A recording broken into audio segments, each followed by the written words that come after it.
শোনো, জাতি বাঁচলে সমাজ বাঁচবে, সমাজ বাঁচলে জাতি বাঁচবে, আপনি বাঁচলে এলাকার মানুষগুলো বাঁচবে, আবার এলাকা বাঁচবে, তোমার মহল্লা বাঁচবে। এগুলো বাঁচার জন্য আমাদের সচেতন হওয়ার দরকার। নবীজির আখলাক, নবীজির চরিত্র, নবীজির গুণগুলো আমাদের মধ্যে যদি না থাকে, ইসলামের বিধান মানবা ও মুসলমান, ইসলামের বিধান কিছু মানবা কিছু মানবা না। তুমি কেমন মুসলমান? ইসলামের বিধানগুলো মানতে হবে মুসলমান। এই বিধান যদি না মেনে চলে যাও, মরণের ভয়। রাসূলুল্লাহর এক সাহাবীর কথা আমার মনে পড়ে গেল। এক যুবক সাহাবী প্রতিদিন রাসূলুল্লাহর পিছে সালাত আদায় করে, নামাজ আদায় করে। আর ওই মসজিদের পাশে এক সুন্দরী মহিলা, সুন্দরী মেয়ে ওই যুবকের প্রতি আকৃষ্ট হয়ে গেল। যুবককে প্রতিনিয়ত তাকে কি করে মুসলমান পিছন থেকে সামনে থেকে সব দিক থেকে ডিস্টার্ব করে।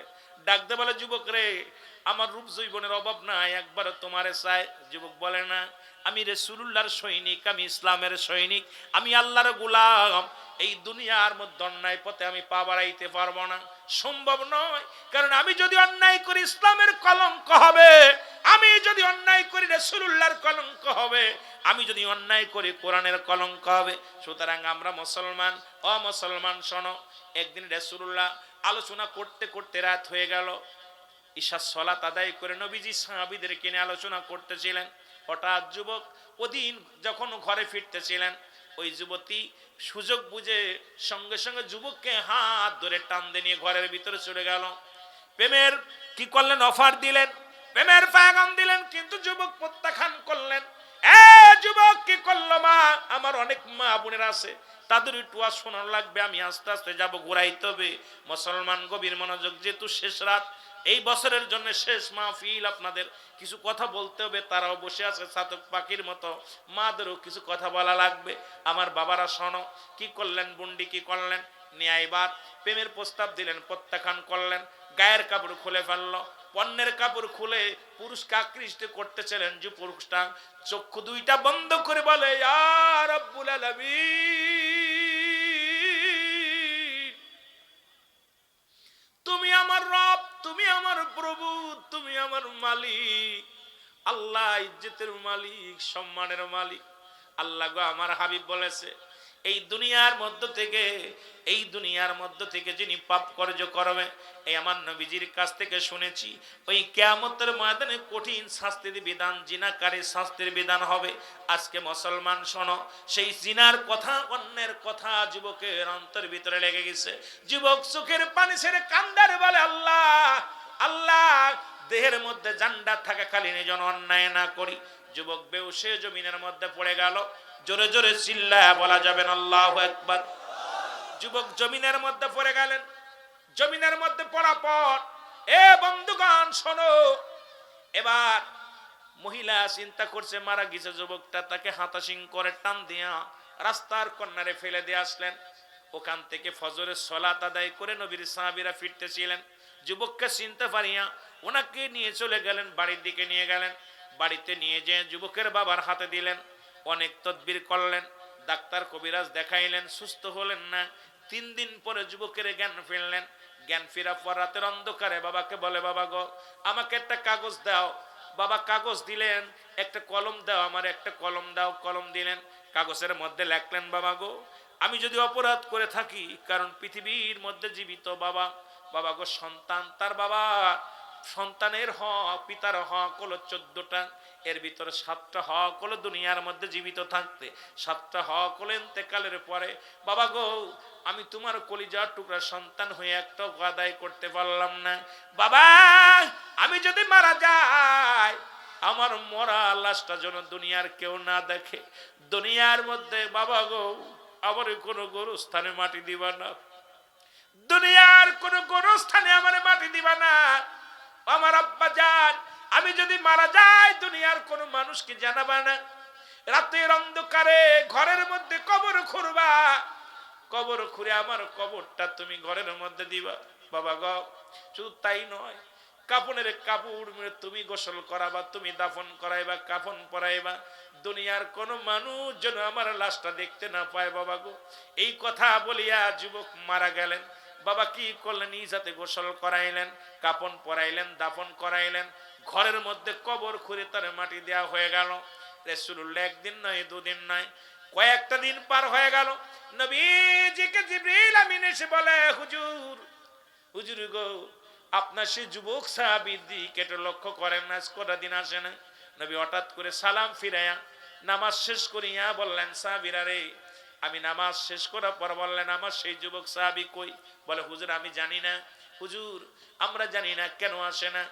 হুজুর বললেন, তোমরা খবর নাও কোথায় আছে সে, কোনো মেহমান বাড়ি গেছে কিনা। বলে, হুজুর আমরা খবর নিছি সে বাড়িও নাই, কোনো মেহমান বাড়িও যায় নাই। নবী কয়, আমি নিজে যাব।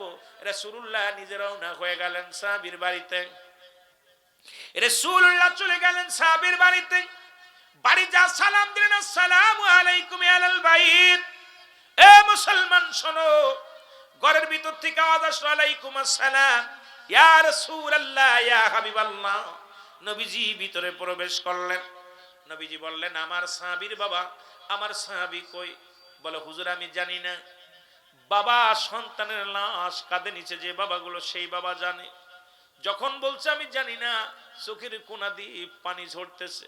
নবী বলেন, ও আমার সাহাবীর বাবা, তুমি জানো না, তবে তোমার কেন চোখে পানি? বলে, হুজুর সন্তান আজ কয়টা দিন কোথায় গেছে আমি বলতে পারবো না। নবী বলেন, কি হয়েছে বলো। বলে, আমি বলতে পারবো না। আমার নবী হঠাৎ করে মাটির দিকে লক্ষ্য করে দেখে রে, ঘরের মধ্যে নতুন মাটি খোঁড়া। নবী বললেন, সাহাবীর বাপ, তোমার এই ঘরের মধ্যে নতুন মাটি খোঁড়া কেন? বলি, ইয়া রাসূলুল্লাহ ইয়া হাবিবাল্লাহ, আমি আর আপনার কাছে আর লুকাবো না। এই যে নতুন মাটি খোঁড়া দেখছেন, এই মাটির ভিতরে কবর, এই এখানে আমার কলিজার টুকরা সন্তানকে চির বিদায় করে দিছি, এখানে আমি দাফন করে রেখেছি। আমার নবী ডাকতে বলেন, সাহাবীর বাবা, আমার সাহাবী মারা গেছে, তুমি আমারে বলো নাই। আমার সাহাবী কে তুমি দাফন করেছো, কাউকে যে কেউ জানে না। দাফন পড়াইছো, কেউ জানে না। কে হয়ে মারা গেল, কেউ জানে না। অথচ আমার কাছে তো একটু খবর দিতে পারতা, আমি নবী আইতাম। বলি, ইয়া রাসূলুল্লাহ, কেন মৃত্যু হলো, কেমনে হয়েছে, কি হয়েছে আমি কিচ্ছু বলতে পারবো না। একখানা চিঠি লিখে দিয়ে গেছে, চিঠিখানা আমি একমাত্র আমি বলতে পারবো। রাসূলুল্লাহর কাছে চিঠিখানা আনলেন। নবীজি চিঠিখানা পড়ে দেখেন, ইয়া আমার আব্বাজান, আমি আপনার কলিজার টুকরা সন্তান, আপনার হক আদায় করতে পারি নাই, আমারে আপনি মাফ করে দিবেন। আমি যদি মারা যাই, রাতের অন্ধকারে আমারে দাফন করবেন, কাফন পরাবেন।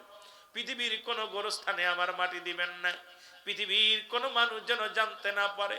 আমার নবীজি চিঠিখানা পেয়ে চোখের পানিগুলো ছেড়ে দিয়ে বললেন, ও আমার সাহাবীর বাবা, আমার সাহাবী এমন অপরাধ করেছে, আমার সাহাবী এমন অন্যায় করেছে, যে কারণে রাতের অন্ধকারে তারে মাটি দিতে বলছে, যে কারণে দুনিয়ার মানুষের দেখাইতে বারণ করেছে, যে কারণে দুনিয়ার কোন কেউ কোন স্থানে দাপন করতে বারণ করেছে। বলি, ইয়া রাসূলুল্লাহ ইয়া হাবিবাল্লাহ, এই চিঠিতে কি লেখছে আমি কিচ্ছু বলতে পারবো না, জানতেও জানিও না। জিবরিল আমিন দৌড়ে আসলেন, এসে বলে, ইয়া রাসূলুল্লাহ ইয়া হাবিবাল্লাহ, শোনেন গো নবী, ও আমার মায়ের নবী, একটু শোনেন। নবী বললেন, বলো। বলে, হুজুর গো, ওই মেয়েটা, একটা মেয়ে তার প্রেমে পড়ে যায়, সেই মেয়ের ঘর যে যা পর, মেয়ে তাকে জিনার জন্য, তাকে নষ্ট করার জন্য অনেক চেষ্টা করেছিল। যুবক চক্ষু দুইটা বন্ধ করে ইয়া রাব্বুল আলামিন বলে চিৎকার মেরে দুনিয়া থেকে বেহুশ হয়ে গিয়েছিল। এরপরে তাকে হাতাশিং করে রাস্তার বাইরে ফেলে দেওয়া হয়েছে। ইয়া রাসূলুল্লাহ ইয়া হাবিবাল্লাহ, অন্য সাহাবীদের মাধ্যমে তার বাসায় নিয়ে যাওয়া হয়েছে। হুজুর ওই ছেলেটা মনে করছে ওই মেয়ের ঘরে সে ধরা পড়ছে, এই লজ্জায় সে বলছে, বাবা গো, যদি দুনিয়ার মানুষ জানে অমুকের ঘরের মধ্যে যা মৃত্যুবরণ করেছে, আমার নবী আপনার পরে কলঙ্ক আসবে, ইসলামের কলঙ্ক হবে। ইয়া রাসূলুল্লাহ ইয়া হাবিবাল্লাহ, এই কারণে সে বলছে, আমার রাতের অন্ধকারে যদি মারা যায়, মারা গেলে রাতের অন্ধকারে আমার দাফন করাবেন। ইয়া রাসূলুল্লাহ ইয়া হাবিবাল্লাহ, দুনিয়ার কোন গোরস্থানে শোয়াইবেন না, কারণ মানুষ বলবে ওই যে সেই জিনাকারী যুবকের কবর, এটার জন্য ইসলামের কলঙ্ক হবে। এই কারণে ইয়া রাসূলুল্লাহ ইয়া হাবিবাল্লাহ, এই দুনিয়া থেকে বিদায়ের আগে এই চিঠিটা লেখা গেছে। আমার নবী দোয়া করলেন, দুটি হাত উঠায় দোয়া করিয়া বল, আল্লাহ আমার সাহাবীকে তুমি জান্নাত দাও, সে আমার ইসলামকে এত ভালোবাসে। এ মুসলমান গভীর মনোযোগ, সে আমি নবীকে এত ভালোবাসে, আমার আল্লাহকে এত ভয় পায়, দুনিয়ায় জীবন দিয়া গেছে, জিনা করি নাই, ব্যভিচার করে নাই। আল্লাহ গো তাকে তুমি জান্নাত দিয়ে দিও। নবী সুপারিশ করে দোয়া করে চলে গেলেন। এ মুসলমান শোনো, এরপরে চলে গেলেন ওই মহিলার ঘরে। মহিলার ঘরে যায় নবী দাঁড়াইলেন।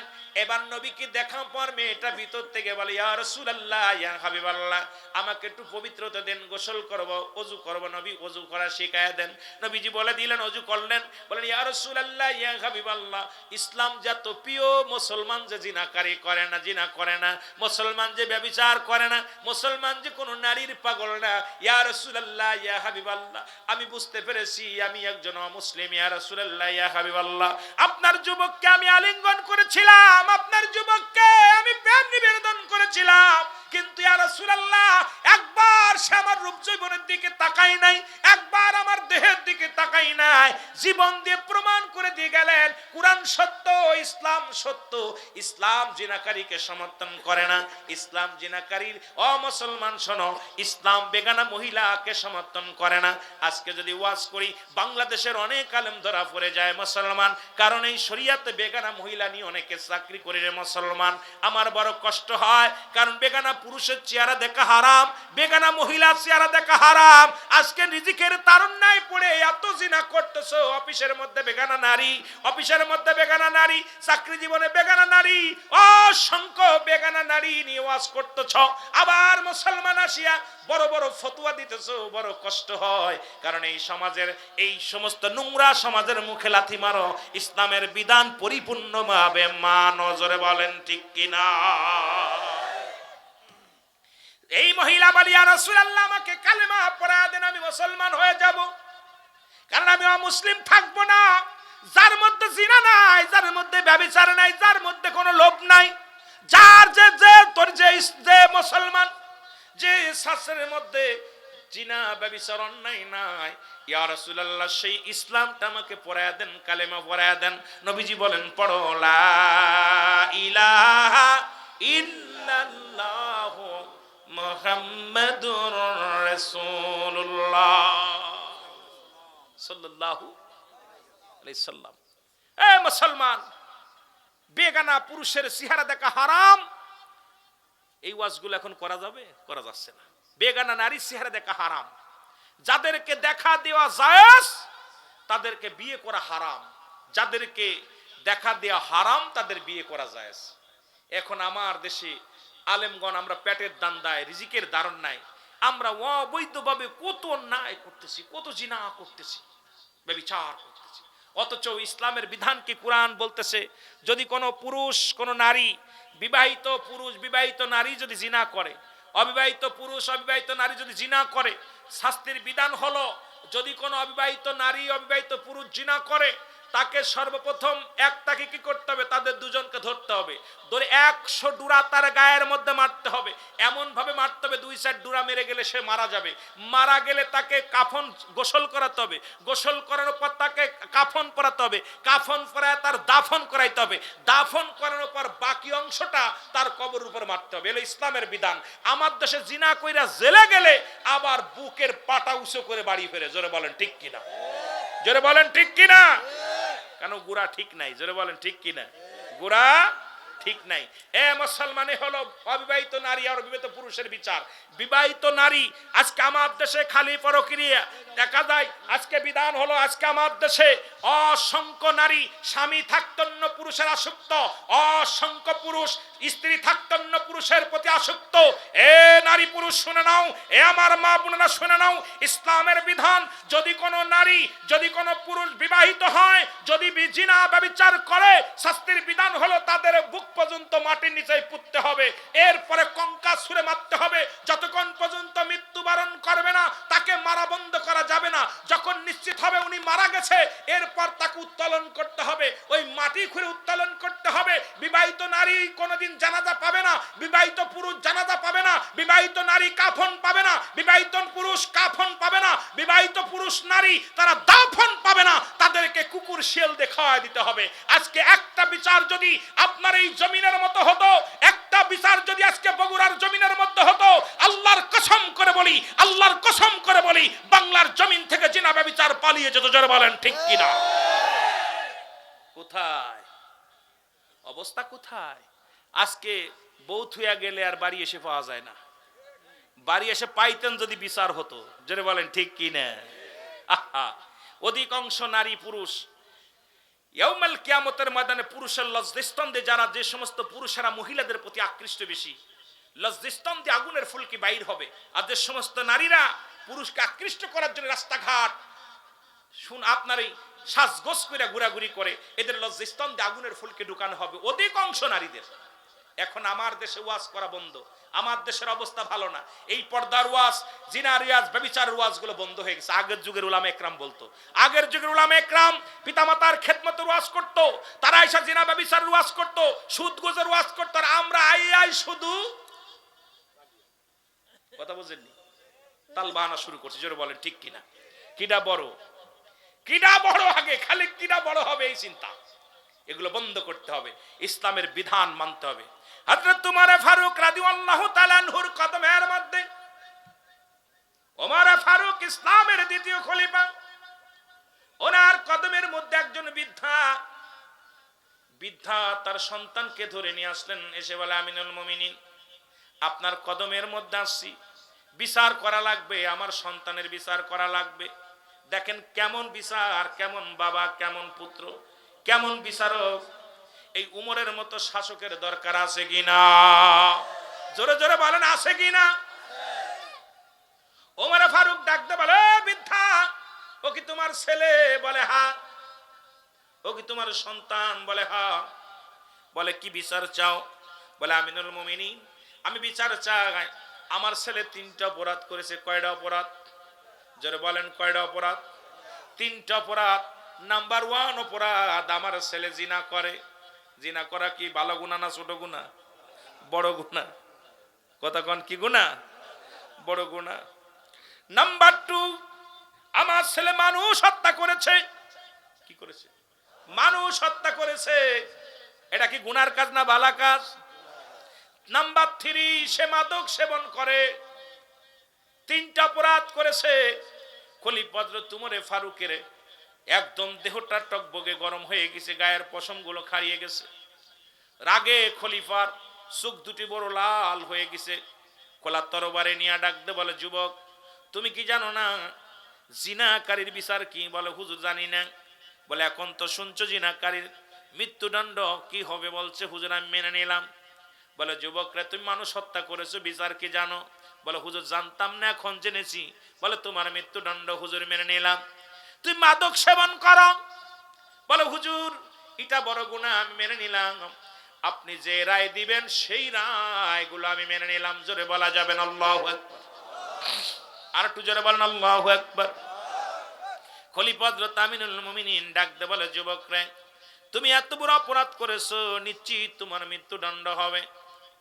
খোলা তরবারি নিয়ে যুবকের দিকে আগাইলেন। যুবক ডাকতে বলেন, আমিনুল মুমিনিন, আমার একটা দাবি, ছোট্ট একটা দাবি আপনার কদমের মধ্যে করি। দাবিটা দয়া করে মেনে নেন, একটু শুনালন। ওয়াজকে ছেড়ে দিব? লোকজন উঠাউঠি, অনেক মানুষ চলে গেছে, কষ্ট লাগতেছে, কিন্তু মানুষ উঠবে কেন? এ ভাই আর আগামী বছর পাবেন, আর অল্প সময় কথা বলবো। আমি তো কবরের দিকে যেতেই পারি না, কেবল মরণটা মরছি, মারা পর দিকে গেছি। কথা বুঝেননি? কষ্ট হচ্ছে আপনাদের? ছেড়ে দিব? মা ওয়াজ কি করবো না ছেড়ে দিব?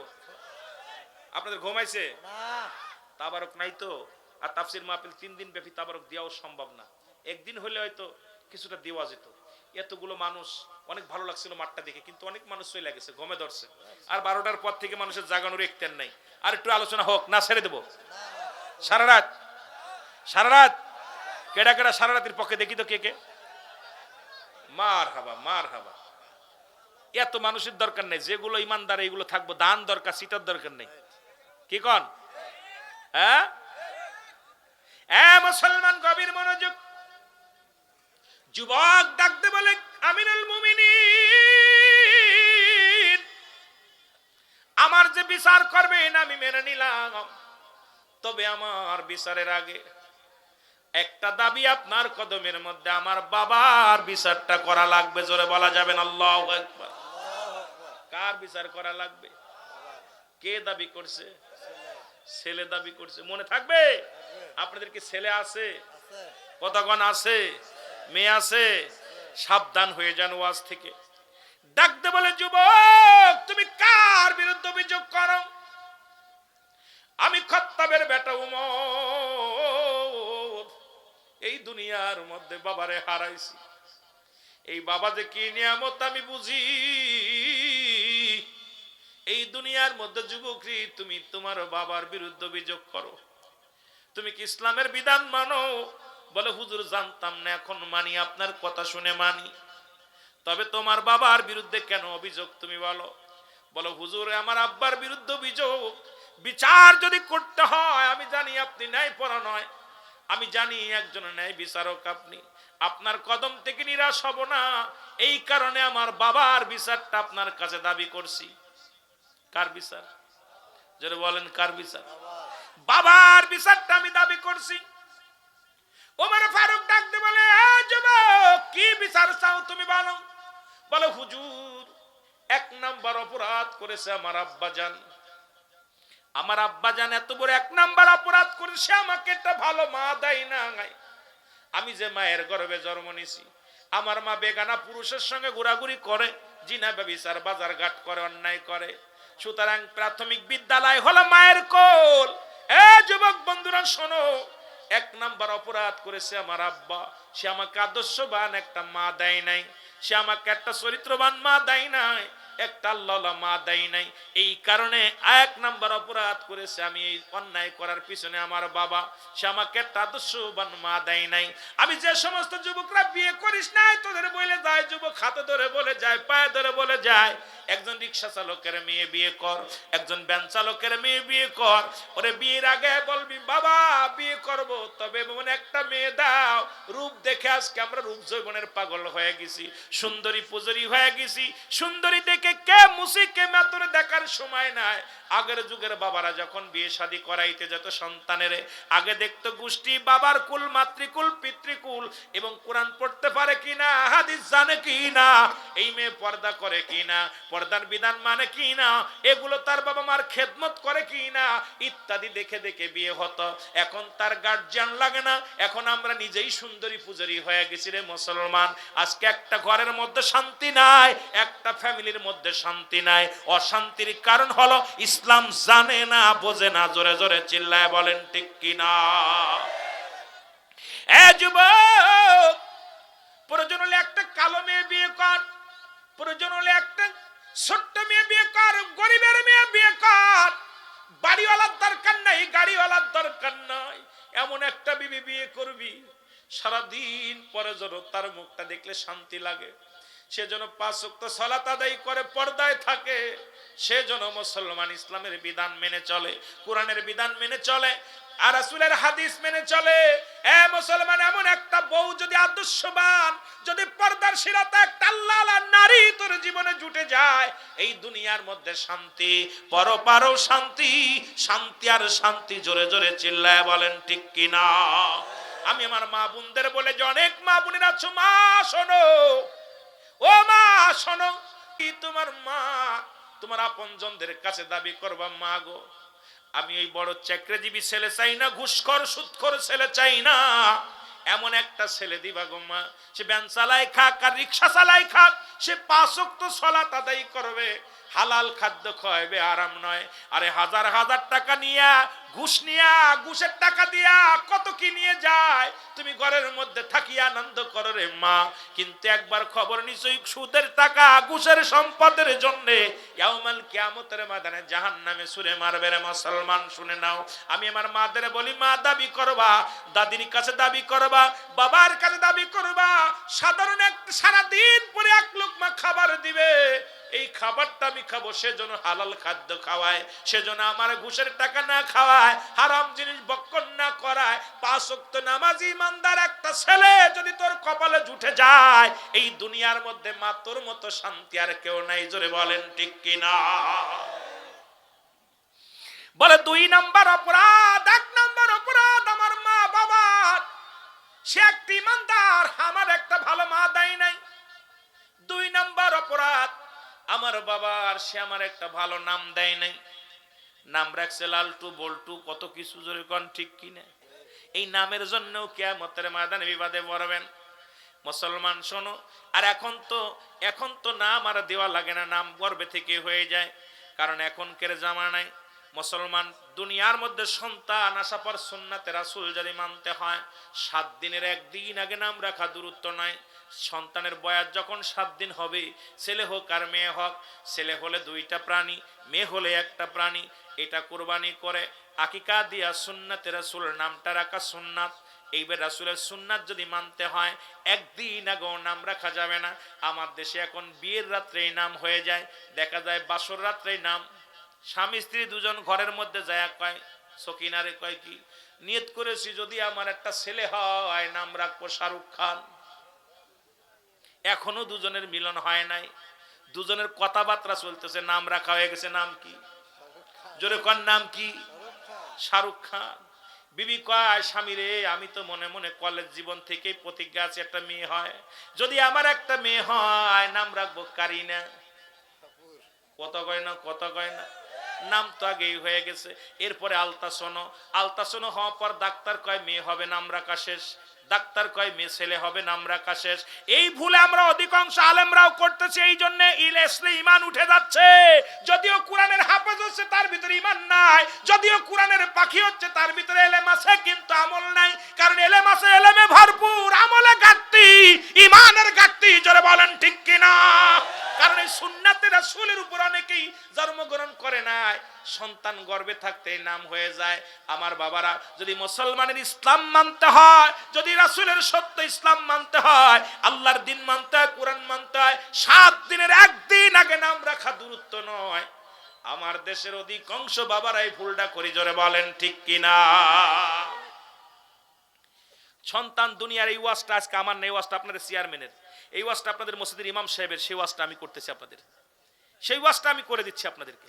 এ মুসলমান, সন্তান দুনিয়ার ভিতর আসার 7 দিনের একদিন আগে নাম রাখা দূরত্ব নয়। কিন্তু অধিকাংশ আমার ছেলের নাম রাখবো কি, মেয়ের নাম রাখবো কি, অলরেডি হয়ে যায়।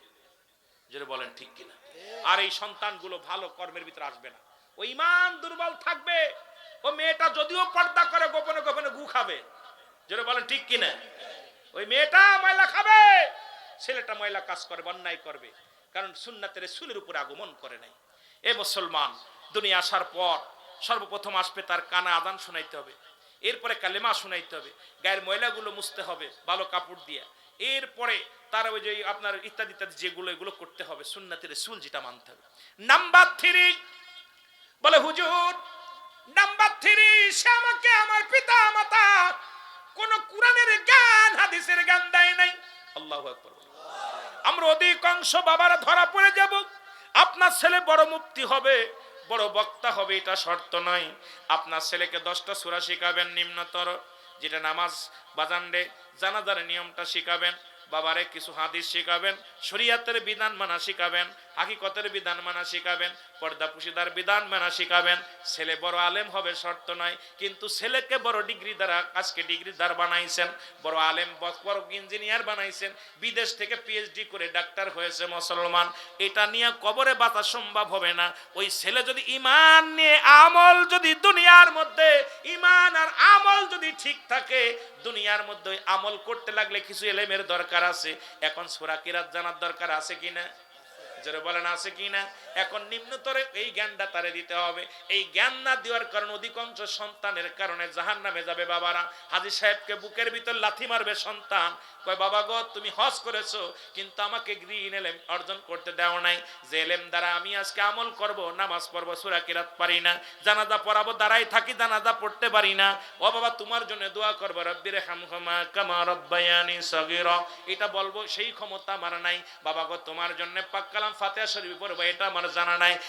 বাবা তুমি আমার ইংলিশ শিখাইছো, ইংলিশে কথা বলা শিখাইছো, তুমি আমার বাংলা শিখাইছো, উর্দু শিখাইছো, ফারসি শিখাইছো, কিন্তু কোরআনের জ্ঞান একটু দেও নাই। বাবা গো ওই বাবা মা বিনা হিসেবে জাহান্নামে তাদের ছুঁড়ে মারবে, কারণ বেআমলদারি সন্তানের ওই পাপের রাজ্য, পাপের গুনাহগুলো বাবার কাঁধে যে মার কাঁধে যে লাগবে। জোরে বলা যাবেন আল্লাহু আকবার। যারা ভুল করেছেন এখন থেকে নাতিপুতি যারা আছে তাড়াতাড়ি ইসলামের জ্ঞান শিখান। ছোট্টবেলা মাদ্রাসায় দেন, ওই মাদ্রাসা থেকে কোরআন শিখুক, কিছু সূরা কিরাত শিখুক, নিয়ত শিখুক, দোয়া শিখুক, ছোট ছোট দোয়াগুলো শিখুক। যেটা শেখার পর আপনি ইঞ্জিনিয়ার বানান, ডক্টর বানান, পৃথিবীর মধ্যে বড় অফিসার বানান, দুঃখ নাই। কিন্তু সন্তানকে প্রাথমিক বিদ্যালয়টা কোরআন শিক্ষা দেন। যে অক্ষর পড়লে একটা নেকি 10টা নেকি হয়, সেই অক্ষরগুলো পড়া বাদ দিয়ে পড়ো। হাট্টিমা টিম টিম তারা মাঠে পারে ডিম, তাদের খাড়া দুটো শিং। সন্তানের প্রথমেই মিথ্যা শিখাইতেছেন। অথচ যদি বলতেন ডান দিকে তে রেখা টেনে, বাম দিকে তে যা, নিচে একটা নুক্তা দিলি হয়ে গেল বা। ডান দিকে তে রেখা টেনে, বাম দিকে তে যা, উপরে 2 নুক্তা দিলি হয়ে গেল তা। ডান দিকে তে রেখা টেনে, বাম দিকে তে যা, উপরে 3 নুক্তা দিলি হয়ে গেল সা। 3 10 30টা নেকি হলো। সারা দিন ভরে যদি পড়ো সরুয়া সরে আর রস্যই দীর্ঘয় আর মুসলমান ABCD সারা জিন্দেগি ভরে পড়লো, একটা নেকি হবে না। এই কোরআনের জ্ঞানটা আগে শিক্ষা দেন, যেটা শিক্ষা দিলে দুনিয়ার মধ্যে কামিয়াব হবেন। 3টা জিনিস কাজে লাগবে। নাম্বার 1 হলো নেক আমল, নাম্বার 2 সদকায়ে জারিয়া যে দান ধ্যান করলেন, নাম্বার 3 নেককার সন্তান। এমন সন্তান রেখে গেলেন, দোয়া দূরত্ব দূরের কথা, বাবার কবরটা জিয়ারত করবে এটাও তারা জানে না। জোরে বলেন ঠিক কিনা? আদম নবী কেঁদে গেলেন, রব্বানা জালামনা আনফুসানা ওয়া ইল্লাম তাগফির লানা ওয়া তারহামনা লানাকুনান্না মিনাল খাসিরিন। আর আখিরি নবী কান্দে, রব্বির হামহুমা কামা রব্বায়ানি সগীরা। এ মুসলমান শোনো, পিতা মাতার জন্য দোয়া করবে। এই দোয়াটা অনেকে পারি না, আল্লাহর আদালতে কি জবাব দিব আমার বুঝি আসে না।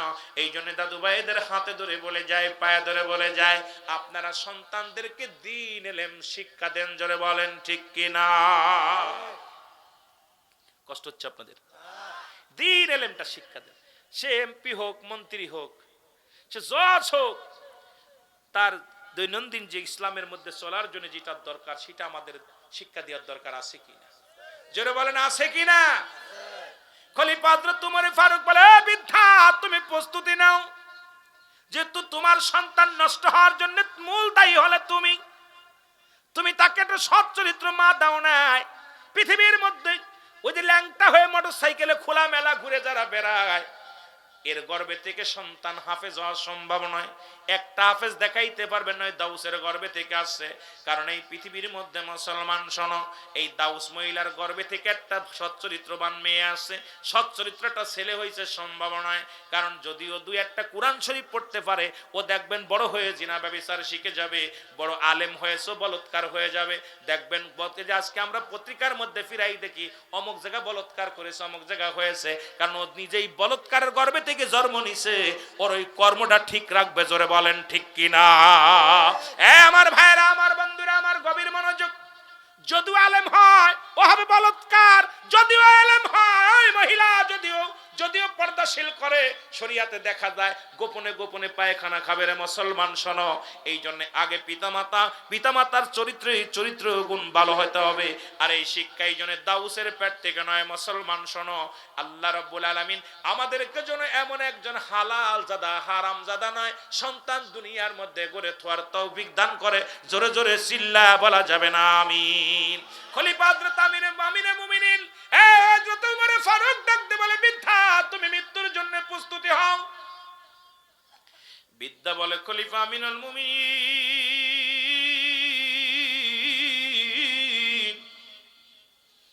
এত বড় গুরুতর অপরাধ করেছি, এই দুনিয়ার ভিতরে থেকে শিরচ্ছেদ করবেন। আখিরাতে আমি কি সদাই পাবো, আল্লাহর আদালতে আমি কি পাবো জানি না। আপনি আমাকে তওবা করায়া দেন। এত বড় অপরাধ যেহেতু করেছি, আমার আল্লাহ যেন আমারে ক্ষমা করায়া দেন, আমার আল্লাহ যেন আমারে মাফ করে দেন। সন্তান বাবা সন্তান দুজনেই মিলে খলিফা ওমরের হাতে হাত রেখে বায়াত গ্রহণ করলেন, তওবা করলেন। আস্তাগফিরুল্লাহ রাব্বি মিন কুল্লি জামবি ওয়া আতুবু ইলাইহি, লা ইলাহা ইল্লাল্লাহ মুহাম্মাদুর রাসূলুল্লাহ। জোরে জোরে চিল্লা বলেন সাল্লাল্লাহু আলাইহি ওয়াসাল্লাম। খলিফা হযরত উমরে ফারুক কালেমা পড়ায় দিল। আজকে আমার সমাজ নষ্ট হয়ে যাচ্ছে, জাতি নষ্ট হয়ে যাচ্ছে, আমাদের কোনো চিন্তা নাই, ধারণা নাই। ও ভাই মনে করছেন আপনার ছেলে নষ্ট হচ্ছে না, ওটা আমার ছেলে, ও আমার ছেলের ধরল বিলে। এই জন্য আমার জাতি, আমার সমাজ, যারা গাঁজা, মদ, ইয়াবা, যারা এই ফ্যান্সিডিলির সঙ্গে, যারা অন্যায়ের সঙ্গে জড়িত, তাদেরকে আমাদের প্রতিহাত করতে হবে, তাদেরকে দমন করতে হবে, যাতে জাতি বাঁচে, সমাজ বাঁচে। কে কার ছেলে দেখার সময় নাই। যদি ভয়ে না বলতে পারেন, গোপনে বলবেন। গোপনে এলাকা থেকে এই সমস্ত আগাছাগুলো পরিষ্কার করতে হবে, তবেই সোনার জমিনটা, সোনার সন্তান আসবে। জোরে বলেন ঠিক কিনা? এগুলো দেখ আমাদেরকে খালি মাহফিল দিলে হবে না। মাহফিল দিছেন এক বছরে দিয়ে আমাদের আমলের ওয়াজগুলো করতে হবে, আমল আখলাকের ওয়াজ করতে হবে, চরিত্র পরিবর্তনের ওয়াজ করতে হবে, চরিত্র পরিবর্তনের ওয়াজ করতে হবে। আল্লাহ আমাদের বুঝার তৌফিক দান করুক, সকলে বলুন আমিন। তিনটা আমল দিয়ে যাব মেয়েদেরকে, আর আগাবো না আলোচনা। তিনটা আমল দিয়ে যাব, আমল করলে নাচতে নাচতে জান্নাতে যাবে মেয়েরা। সুবহানাল্লাহ বলেন না? আরো জোরে বলেন। যদি আল্লাহ জান্নাত না দেয়, আমার আমলগুলো যেন আল্লাহ ওদেরকে দিয়ে দেয়, আমার আমলগুলো যেন আল্লাহ দিয়ে দেয়। জোরে জোরে চিল্লায় বলবেন, এত জোরে সুবহানাল্লাহ কবে যেন তাবু নড়ে যায়।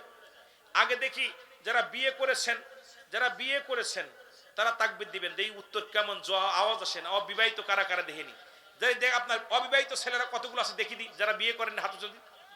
এই অবিবাহিতরা বা কম আছে, ঘটনা কি? এরা কোথায় গেছে? প্রেমনগরে গেছে। আমি ছেলেদের নাম রাখছি আকাশ মিয়া, আর মেয়েদের নাম রাখছি বাতাস খাতুন। এই যে আসতে পথে দেখলাম খালি বাতাস খাতুন আর হাওয়া মিয়া দুজনই খালি ঘুরতেছে, অবস্থা ভালো না। তাকবীর দেন না। আগে যারা বিবাহ করছেন তারা তাকবীর দিবেন, নারায়ে